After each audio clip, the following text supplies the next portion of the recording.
Seorang warga desa Kampung Blang, Kecamatan Meraksa, Kota Banda Aceh, sukses meraup untung puluhan juta rupiah dari budidaya kepiting soka di keramba yang ia sewa. Bagaimana proses budidaya kepiting soka? Berikut liputannya untuk Anda.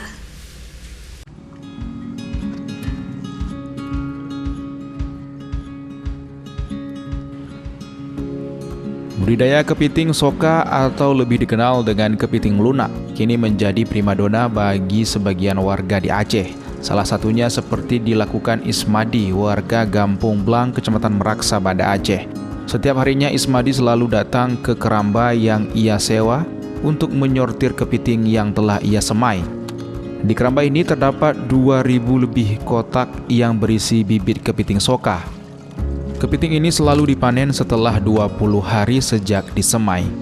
Bisnis budidaya yang dilakoni Ismadi sejak 12 tahun silam kini mulai diminati sejumlah restoran yang ada di Aceh dan luar daerah.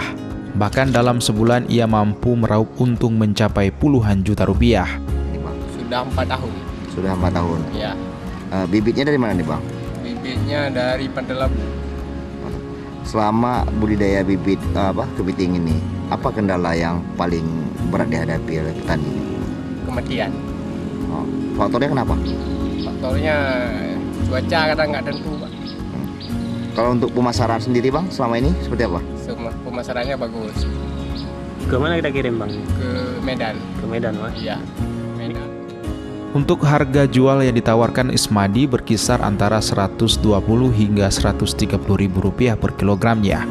Di Kampung Blang ini tak hanya Ismadi yang membudidayakan kepiting soka. Sejumlah warga di desa tersebut banyak yang menggeluti bisnis yang kini menjadi primadona di Kota Banda Aceh. Dari Banda Aceh, Sukri Saribudin, iNews melaporkan.